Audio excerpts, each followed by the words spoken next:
శ్రీ వారాహిదేవి ఓం శ్రీ భద్రకాళి ఆశీస్సులతో శివరామదాసు స్వామి గారు దూర ప్రాంతాల వారికి మీ యొక్క పేరు ఫోటో పంపించిన అన్ని విషయాలు ఫోన్ కాల్ ద్వారా చెప్పబడును. వ్యాపార అభివృద్ధి, ఉద్యోగ సమస్యలు, ప్రేమ పెళ్లి సమస్యలు, విదేశీ ప్రయాణం, సంతాన సమస్యలు, మీరు ఎక్కడెక్కడో జ్యోతిష్యం చెప్పించుకొని అది నెరవేరలేదని బాధపడుతున్నారా? స్త్రీ పురుష వశీకరణకు ప్రత్యేకమైన పూజలు చేసి 100% పరిష్కరిస్తారు. స్త్రీ పురుష వశీకరణ 100% గ్యారంటీ. గురువుగారు ఫోన్ నెంబర్ 9764639967. మిత్రమా, అభిమానించే వారి నుంచి ఆశించేది కాస్త శ్రద్ధ, కానీ అతి దగ్గర చోట నిన్ను ఇంకా ఉంచేది నీ బలహీనత మాత్రమే. మిత్రమా, నువ్వు ఒక అవసరానివని తెలిసి కూడా నిన్నొక వస్తువుగా మలుచుకుని ఉండేది నీ మనసు వశమైన వారి ముందరే. ఇచ్చిపుచ్చుకుని ఈ లోకంలో ఇమడ్డం అంత సులువు కాదు మిత్రమా. ఇవ్వడమే తెలిసిన వారికి కాదంటారా?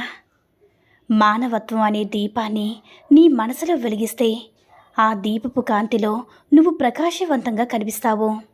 నీలో ఉన్న ఆ మానవత్వాన్ని ఎప్పటికీ ఆరిపోనివ్వకు మిత్రమా. నీతో పాటు నీ చుట్టూ ఉన్నవారికి నువ్వు ఇవ్వగలిగే వెలుతుర్ని కోల్పోకు. నీ మంచితనాన్ని గురించి ప్రపంచం మాట్లాడాలి, నువ్వు కాదు. నీలో చెడ్డ నువ్వే గమనించుకోవాలి, ప్రపంచం కాదు. విచక్షణ ఉన్నవాడే వివేకవంతుడు మిత్రమా. పోగొట్టుకునే బాధ తెలిసినవాడు సంపాదించుకునేందుకు వెనకాడ్డు. అది బంధమైనా, స్నేహమైనా, ప్రేమైనా, చివరికి ధనమైనా. అవునా మిత్రమా?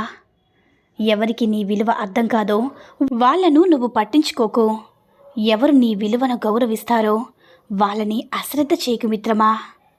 చెడును ప్రశ్నించడం నేర్చుకో, మంచిని అభినందించడం నేర్చుకో.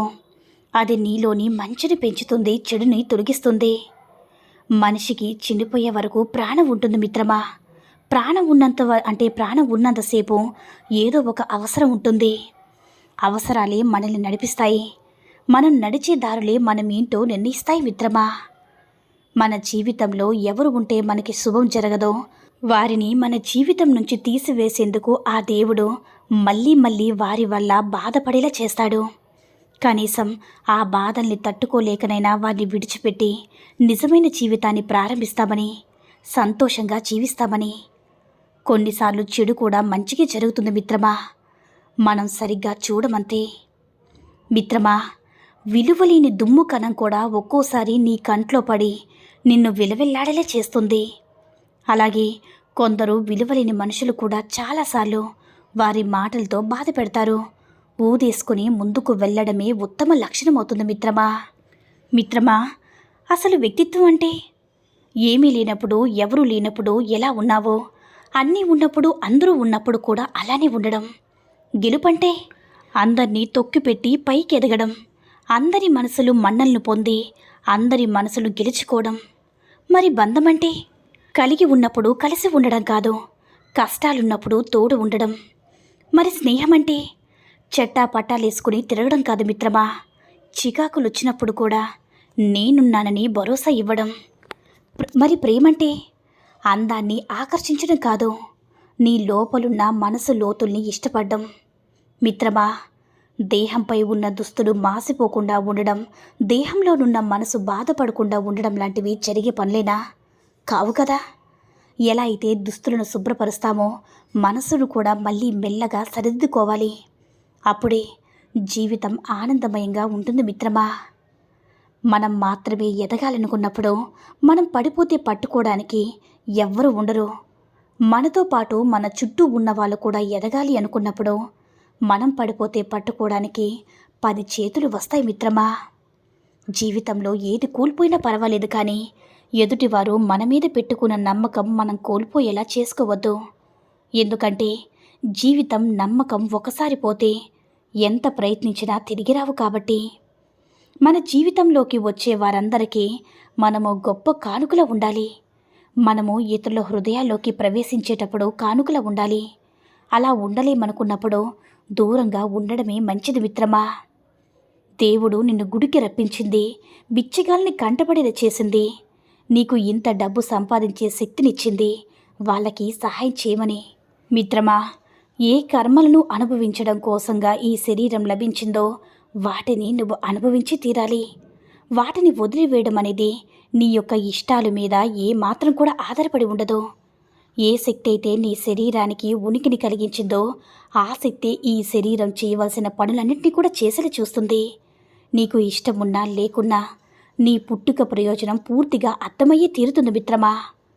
నువ్వు ఇతరుల నుంచి ఏమీ కూడా అర్థించవద్దు. చులకనైపోతావు మిత్రమా. పుట్టినప్పుడు ఎంత తెచ్చావని, నాది ఇంత పోగొట్టుకున్నా అని అంటున్నావు. నీతో ఎంత పట్టుకెళ్తావని, అంత సంపాదించావని చెప్పుకుంటున్నావు. నువ్వు ఈ భూమి మీదకి వచ్చేటప్పుడు కనీసం ఈ శరీరమైన ఉంది, పోయేటప్పుడు అది కూడా మిగలదు కదా మిత్రమా. ఒట్టి చేతులతో వచ్చావు, మట్టిలో కలిసిపోతావు. మర్చిపోకు, 10 కాలాలు గుర్తుండేది నువ్వు చేసే సహాయమే, నీకు గుర్తింపు తెచ్చేది నీ మంచితనమే మిత్రమా. ఎక్కడెక్కడ ఏమేమి జరుగుతున్నదో అక్కడక్కడ అది అవసరమై ఉంటుంది. ఎవరెవరికి ఏదేది ప్రాప్తిస్తుందో అది వారికి అవసరమై ఉంటుంది. కాబట్టి ప్రతి చోట ప్రతి వారికి ఏదేది జరగాలో, ఏదేది ఇవ్వబడాలో అది జరుగుతూనే ఉంది, అది ఇవ్వబడుతూనే ఉంది. దేని గురించి ఎవరి గురించి దేనికి ఎవరికి చింతించాల్సిన అవసరం లేదు మిత్రమా. ఏ విషయంలో కూడా ఎవరి మీద కూడా ఆధారపడకు. ఒకసారి అడిగితే సాయం, అదే సాయం పదే పదే అడిగితే చేతకనితనం. వీలైనంత వరకు ఎవరి సాయం లేకుండా బ్రతకడం నేర్చుకో మిత్రమా. అప్పుడు నీ మీద నీకు నమ్మకం, నీ మీద ఇతరులకి గౌరవం పెరుగుతుంది. మిత్రమా, నువ్వు సముద్రంగా ఎప్పుడు మారుతావని చిన్న వాగును సముద్ర తీరం అడిగింది. అప్పుడు వాగు వినయంగా ఏమందో తెలుసా? పెద్దగా మారి ఉప్పుగా అవ్వడం కన్నా చిన్నగా ఉండి దాహం తీరడానికి ఉపయోగపడమే మంచిది కదా అని. ఇందులో నీకు తెలుసుకోవాల్సిన నీతేంటో చెప్పన మిత్రమా. ఎంత పెద్దవారైనా తనకున్న చిన్నవారిని చూసి సహాయం చేయకపోయినా పర్వాలేదు, కానీ వాళ్ళని చూసి హేళన చేయవద్దు. ఎవరి ప్రతిభ వాళ్ళదే మిత్రమా. మనం కోరుకునే వాళ్ళ కోసం మనం ఎదురు చూస్తూ ఉంటాం, మనల్ని కోరుకునే వాళ్ళు మన కోసం ఎదురు చూస్తూ ఉంటారు. విచిత్రం ఏంటంటే మన ప్రేమ మనం కోరుకునే వాళ్ళకి తెలిసేలోపు ఆశ మనల్ని విడిచిపోతూ వెళ్ళిపోతుంది. మనల్ని కోరుకునే వాళ్ళ ప్రేమ మనకి తెలిసేలోపు ఒక జీవితమే గడిచిపోతుంది మిత్రమా. తల్లి పోతే బంధం పోతుంది, తండ్రి పోతే బంధుత్వం పోతుంది, సోదరుడు పోతే బలగం పోతుంది, కొడుకు పోతే కొరివి పోతుంది, కానీ భార్య పోతే సర్వం పోతుందంటారు. భార్య ఉన్నప్పుడే విలువ తెలుసుకుని ప్రేమగా చూసుకోండి. అన్ని బంధాలు మధ్యలోనే ఆగిపోతాయి, కానీ జీవితాంతం నీతో పాటు వచ్చేది నీ భార్య మాత్రమే మిత్రమా. మనం ఎవరికైనా ప్రతిరోజు ఫోన్ కానీ మెసేజ్ కానీ చేస్తుంటే వాళ్ళని మనం విసిగిస్తామనుకుంటారు, కానీ వాళ్ళని మనం ఎంత ఇష్టపడుతున్నామో ప్రేమిస్తున్నామో వాళ్ళకి అర్థం కాదు, తెలియదు మిత్రమా. వాళ్ళు మన జీవితంలో ఎంతో ముఖ్యమైన వాళ్ళని అనుకుంటాం, కాబట్టి వాళ్ళని మర్చిపోలేక ప్రతిరోజు అలా చేస్తుంటాం. అంతేకాని వాళ్ళ దగ్గర నుంచి ప్రతిఫలం ఆశించి కాదు. మనం ఆశించేది వాళ్ళ ప్రేమ ఆప్యాయతలు మాత్రమే మిత్రమా. నేను ఇలాగే ఉంటాను అనడం పొగరు, నన్ను ఇలాగే ఉండనివ్వు అనడం విరక్తి. కాబట్టి వచ్చిన సమాధానం పొగర, విరక్త అని తెలుసుకొని వారితో ప్రవర్తించడం శ్రేయస్కరం మిత్రమా. జీవితమే ఒక పయనం, ఆ పయనంలో కలిసే ప్రయాణికులు ఎందరో, కానీ ఏది శాశ్వతం కాదు. కేవలం నువ్వే శాశ్వతం మిత్రమా. నీ ఆలోచనే శాశ్వతం, నీ ప్రేమే శాశ్వతం, నీ నడవడికే శాశ్వతం. గౌరవించేది నువ్వే, ఓడేది కూడా నువ్వే. అన్నీ గుర్తించుకొని అందర్నీ కలుపుకుంటూ సాగిపోయే పయనమే జీవితం మిత్రమా. నీ భర్త ఎంత చెడ్డవాడైనప్పటికీ ఆ విషయాన్ని ఒక పరాయి మగాడికి నువ్వు చెప్పావంటే అప్పట్నుంచి నీ భర్త ఒక రాక్షసుడు అని నువ్వు అనుకునేలా వాడు నీ మనసును పూర్తిగా మార్చేసి నీ భర్త స్థానాన్ని వాడు ఆక్రమించి చివరికి నీ భర్త నుంచి నిన్ను దూరం చేసేస్తాడు. జాగ్రత్త మిత్రమా. అందుకే పరాయి మగవాడి దగ్గర భర్త గురించి ఎప్పుడూ కూడా చెడ్డగా చెప్పొద్దు. అర్థమైందనుకుంటా. ఈ సూక్తుల్లో ఏ సూక్తి నచ్చిందో కామెంట్ చేయండి.